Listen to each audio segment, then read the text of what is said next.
This is the cloth hall on the left here. On the right is the St. Martin's Cathedral in Ypres, Belgium. Now this is an old photograph, really illustrating the medieval majesty of these two structures. Here you have a good photograph of what to expect in the modern day of these two structures, really showing off their medieval majesty.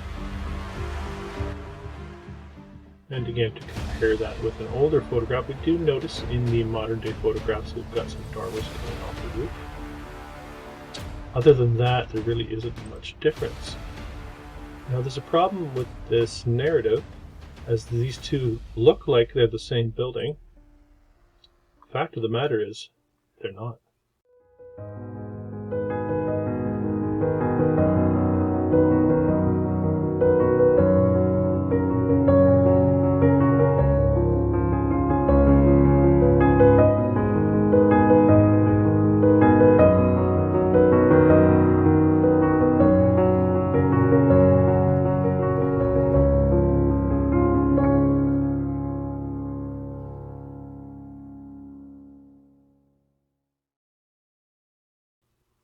And for this video, we're going to be zoning in on, I hope I have the pronunciation right, but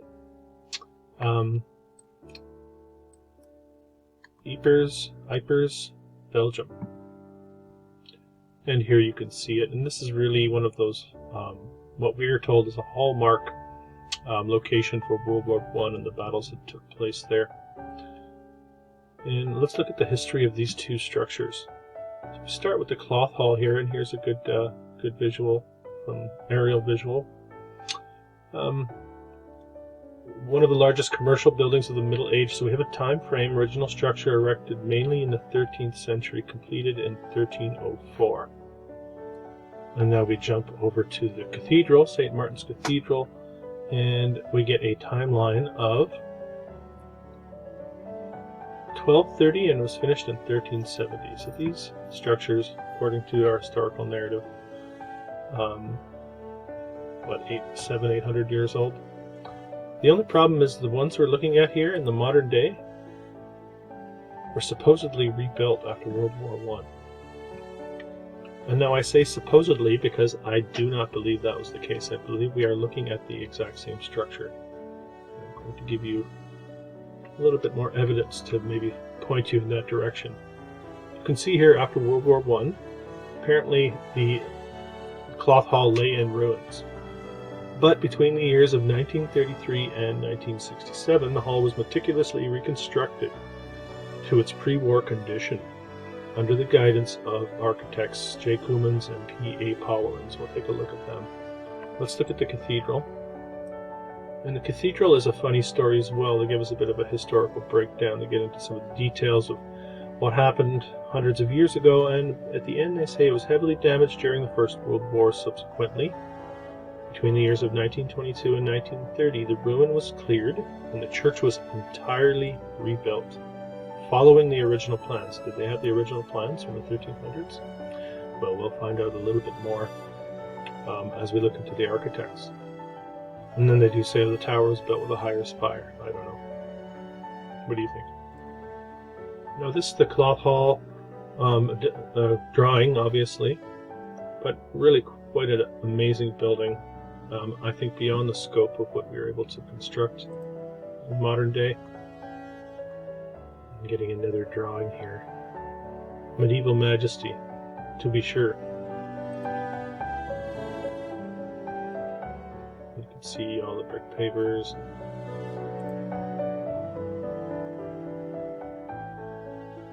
Let's jump to modern day here.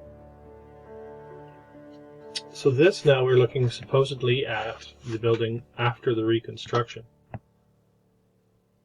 And now I don't know about you, but I find it very difficult to believe that this was rebuilt over a 30-year period from, what are we told, 1930 to 1967? No, 37-year period. And of course, if that were the case, that time period should be producing a lot of results for us in the way of construction photos or reconstruction photos. So let's have a look at that. And we'll just do a quick search.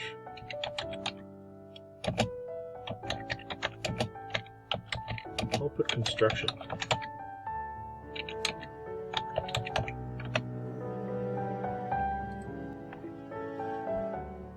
And what do we get?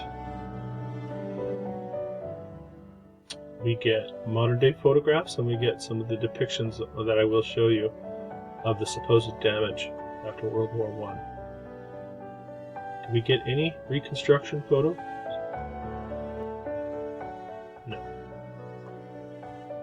Why do you think that is?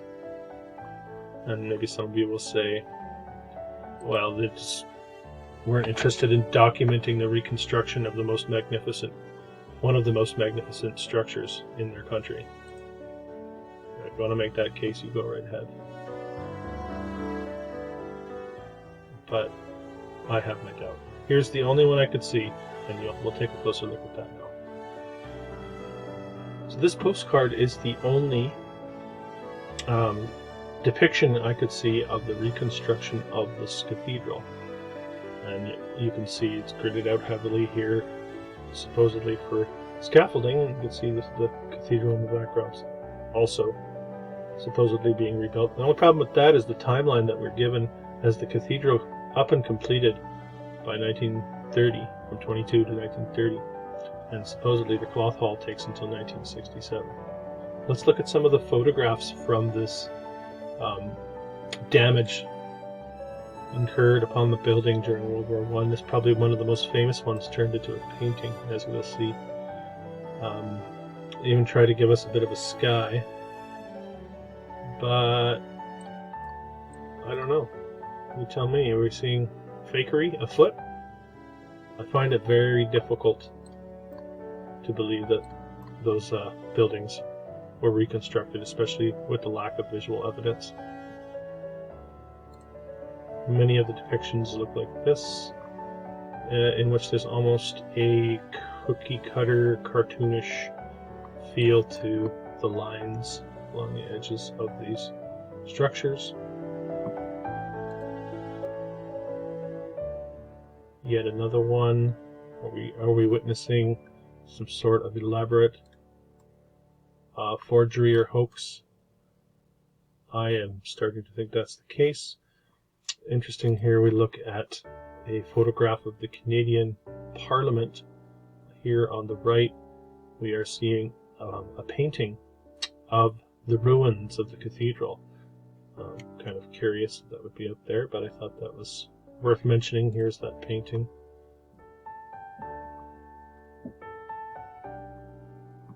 Let's look at what they were able to reconstruct according to the narrative. Now, unfortunately, very difficult to find any shots of the interior of the cloth hall.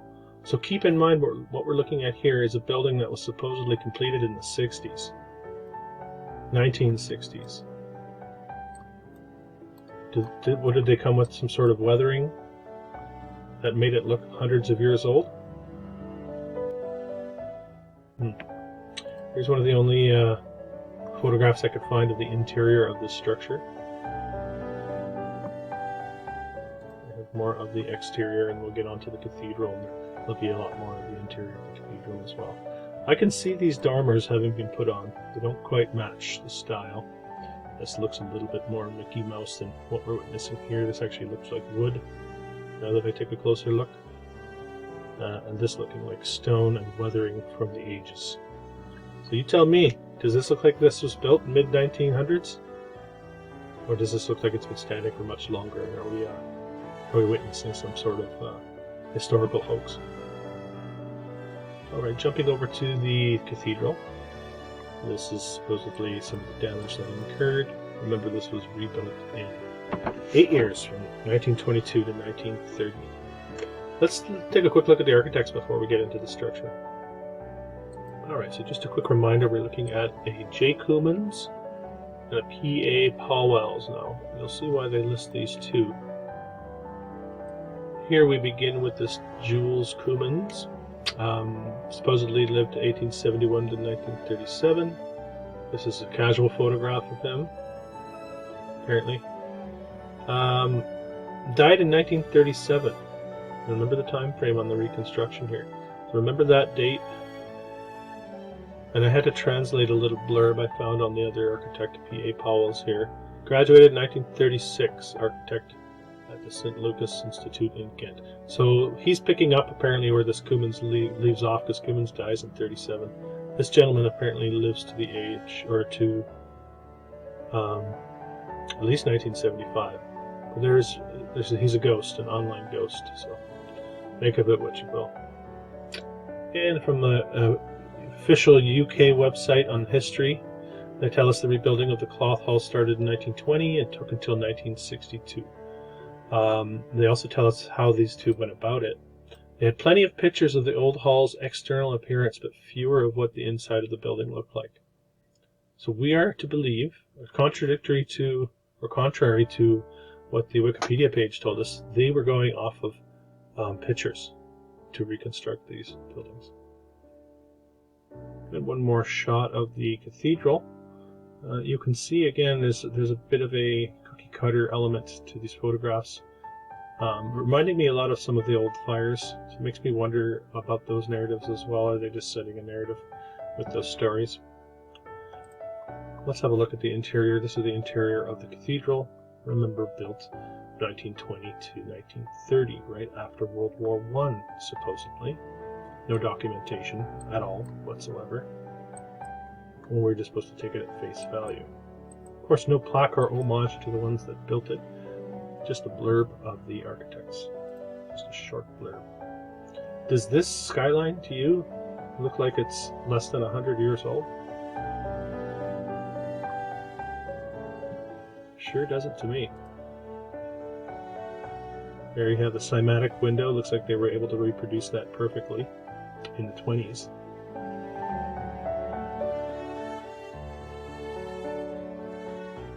And they were able to duplicate the symmetry that originally took 300 years, or 150 years, sorry, to construct. They were able to duplicate that in the 20s without a problem, after picking up the pieces of the bombed into oblivion in World War I.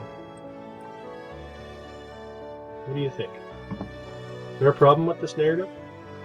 Obviously I think there is, that's why I'm bringing you this video. Does this look like it's less than 100 years old?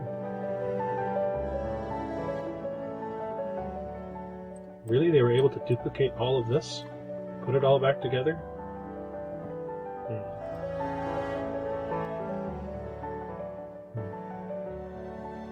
Sure makes you think, doesn't it?